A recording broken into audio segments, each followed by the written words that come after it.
نحمدہ ونصلی علی رسولہ الکریم۔ عزیز بھائیوں اور دوستوں، اولاد اللہ تعالیٰ کی نعمت ہے اور بڑی نعمت ہے۔ خدا کی طرف سے ایک پھول ہے جو بندوں کو عطا کیا جاتا ہے۔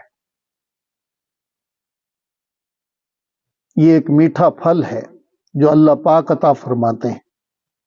جب اللہ پاک یہ پھول بخشے، جب اللہ تعالیٰ یہ پھل عطا کرے تو وہ وقت اترانے کا نہیں بلکہ اللہ تعالیٰ کا شکر بجا لانے کا ہے۔ وہ وقت اترانے کا نہیں ہے، اللہ تعالیٰ کا شکر بجا لانے کا ہے۔ حالات بدل بدل کے آئیں گے، کبھی گرم کبھی سرد، کبھی خوشیوں کے کبھی غم کے، کبھی نعمتیں ملیں گی کبھی نعمتیں چھینیں گی۔ ہر دو حال میں بندے کو کیا کرنا ہے؟ اللہ کے احکام اور نبی پاک صلی اللہ علیہ وسلم کی تعلیمات، ان کا لحاظ رکھ کر عمل کرنا ہے۔ پھر ہماری زندگی کا ہر لمحہ اللہ کی بندگی، اللہ کی عبادت ہو جائے گا۔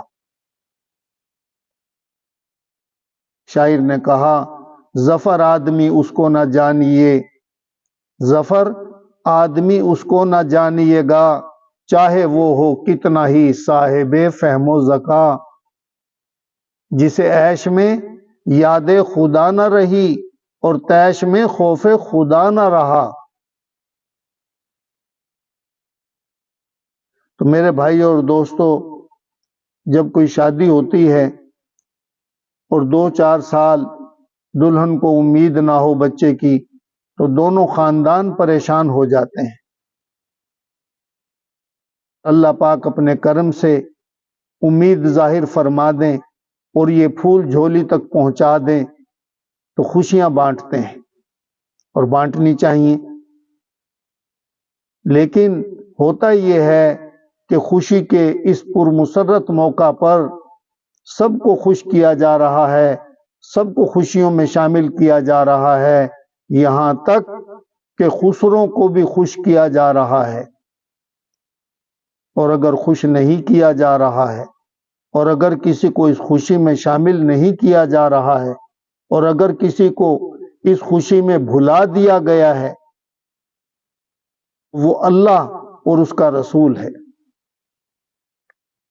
کس قدر افسوس کا مقام ہے کہ اگر اللہ یہ پھل نہ دیتا، اللہ یہ پھول نہ دیتا تو کیا کوئی دوسری صورت تھی کہ ہم اس کو پا سکتے؟ جن کو اللہ تعالیٰ نے آنکھوں کا نور نہیں دیا، کیا وہ پیسوں سے یا کسی اور تدبیر سے یہ نور حاصل کر سکتے ہیں؟ جن کو اللہ نے زبان کی گویائی نہیں دی، کانوں کی سماعت نہیں دی، کیا وہ پیسوں سے اسے حاصل کر سکتے ہیں؟ اللہ اکبر۔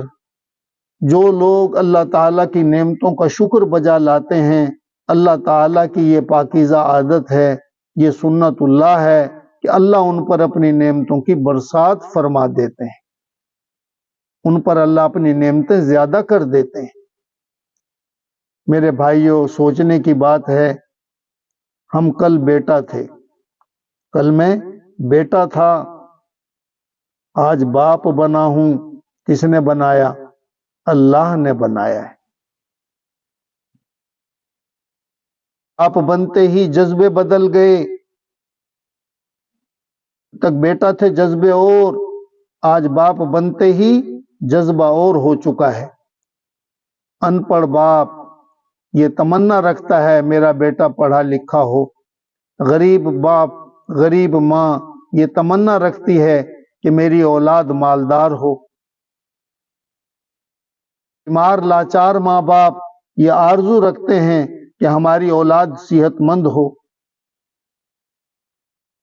خود اپنی زندگی میں اپنے والدین کے حقوق پامال کرتے رہے، لیکن اب اپنی اولاد سے چاہتے ہیں کہ وہ والدین کے حقوق پامال نہ کریں، اپنے والدین کے حقوق پامال نہ کریں، ان کے لیے خیر چاہتے ہیں، ان کے لیے بھلائی چاہتے ہیں۔ محترم بھائی اور دوستو، جو چیز سب سے زیادہ اور سب سے پہلے چاہنی چاہیے اسے بھلایا جا رہا ہے۔ سب سے پہلے یہ چاہیے کہ ہم یہ سوچیں کہ یہ نعمت ہمیں دینے والا کون ہے؟ وہ اللہ ہے۔ اللہ کے سوا کوئی نہیں ہے۔ اللہ کے سوا کوئی نہیں ہے۔ تو ہم خود بھی اس اللہ کے شکر گزار بندے بنیں اور اپنی اولاد کو بھی اللہ کا شکر گزار بنانے کی کوشش کریں۔ روزانہ کی بنیاد پر اپنی اولاد کو اس کا درس دیں، اللہ کا شکر ادا کرو، اللہ کا شکر ادا کرو۔ اپنے چھوٹے چھوٹے بچوں کو جب وہ بولنا سیکھیں تو انہیں ماں باپ کا نام نہ یاد کرائیں، اللہ کا نام یاد کرائیں۔ کلمہ یاد کرائیں، انہیں پہلے کلمہ سکھائیں، پہلے اللہ سکھائیں، اللہ کا ادب سکھائیں، قرآن کا ادب سکھائیں، رسول کا ادب سکھائیں، بڑوں کے آداب سکھائیں۔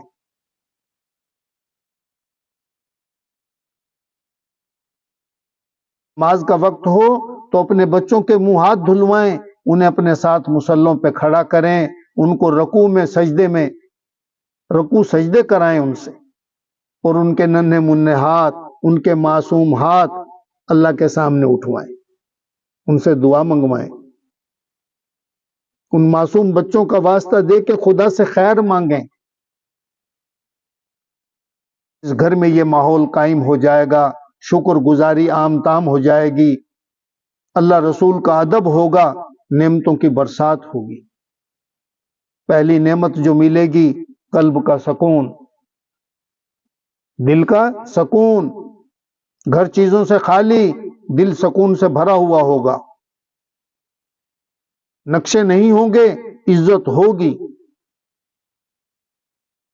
نقشوں سے گھر خالی ہے، چیزیں گھر میں نہیں ہیں، عزت بہت ہے۔ اللہ تعالیٰ کی شکر گزاری کی بے شمار برکتیں ظاہر ہوں گی۔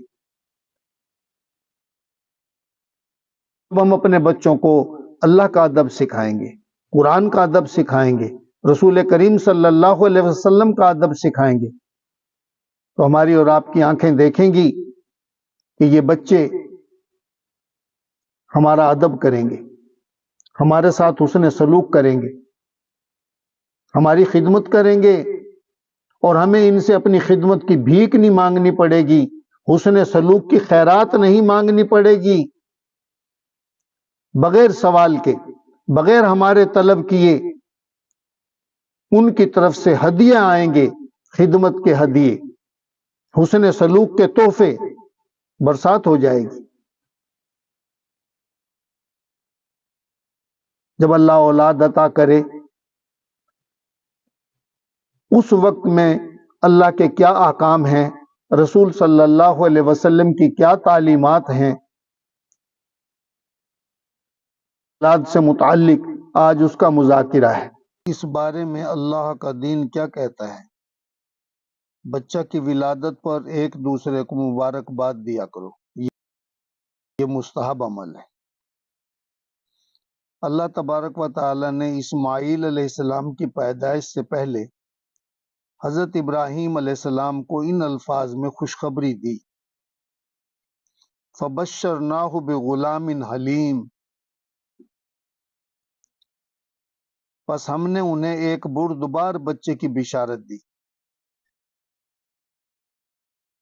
حضرت حسن بصری رحمۃ اللہ علیہ کی مجلس میں بیٹھنے والے ایک شخص کے ہاں بیٹا پیدا ہوا تو اسے ایک شخص نے ان الفاظ سے مبارکباد دی کہ تجھے شاہ سوار بیٹا مبارک ہو۔ یہ سن کر حسن بصری رحمۃ اللہ علیہ نے کہا، تجھے کیا معلوم کہ وہ شاہ سوار ہوگا؟ ہو سکتا ہے وہ بڑھئی یا درزی ہو۔ وہ شخص کہنے لگا، پھر میں کن کلمات سے مبارکباد کہوں؟ تو حسن بصری رحمۃ اللہ علیہ نے فرمایا، یہ کلمات کہو کہ اللہ آپ کو شکر گزار بنائے، اللہ نے آپ کو بیٹا دیا، اس پر آپ کو اللہ شکر گزاری کی توفیق عطا فرمائے اور بچہ کو بابرکت بنائے۔ اللہ اس بچے کو جوانی نصیب کرے اور آپ کو اس کا حسن سلوک نصیب کرے۔ نو مولود بچے کے کان میں اذان دینا سنت ہے۔ ابو رافع رضی اللہ تعالیٰ عنہ فرماتے ہیں کہ میں نے نبی کریم صلی اللہ علیہ وسلم کو دیکھا جب حضرت فاطمہ رضی اللہ تعالی عنہا کے ہاں حضرت حسن پیدا ہوئے تو آپ صلی اللہ علیہ وسلم نے حضرت حسن کے کان میں اذان دی۔ بعض احادیث میں دوسرے کان میں تکبیر کہنے کی تعلیم بھی آئی ہے۔ مولود بچہ کی ولادت کے بعد بچے کو گھٹی دینا اور اس کے لیے دعا کرنا سنت اور مستحب عمل ہے۔ حضرت عائشہ رضی اللہ تعالی عنہ بیان کرتی ہیں کہ نبی کریم صلی اللہ علیہ وسلم کے پاس نو مولود بچے لائے جاتے تھے تو آپ صلی اللہ علیہ وسلم ان کے لیے برکت کی دعا کرتے اور انہیں گھٹی دیتے تھے۔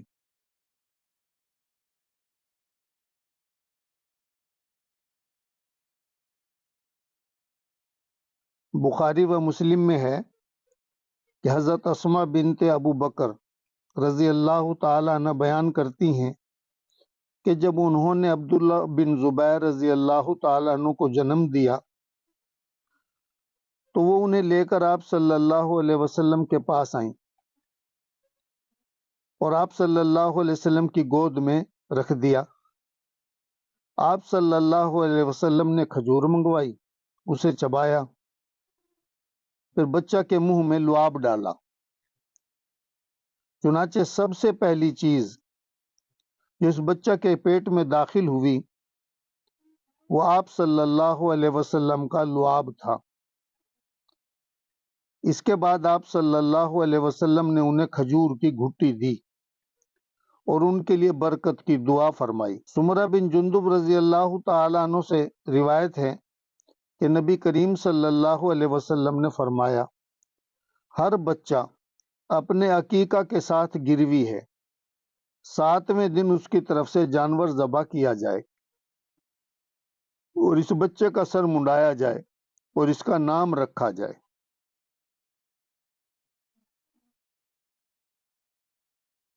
حضرت عائشہ رضی اللہ تعالی عنہ سے روایت ہے، فرماتی ہیں کہ نبی کریم صلی اللہ علیہ وسلم نے فرمایا لڑکے کی طرف سے 2 ہم مثل بکریاں اور لڑکی کی طرف سے 1 بکری ذبح کی جائے۔ ختنہ کرنا، حدیث پاک میں ہے کہ 5 چیزیں فطرت میں سے ہیں: ختنہ کرانا، زیر ناف بال مونڈنا، بغلوں کے بال اکھاڑنا، مونچھیں ترشوانا اور ناخن تراشنا۔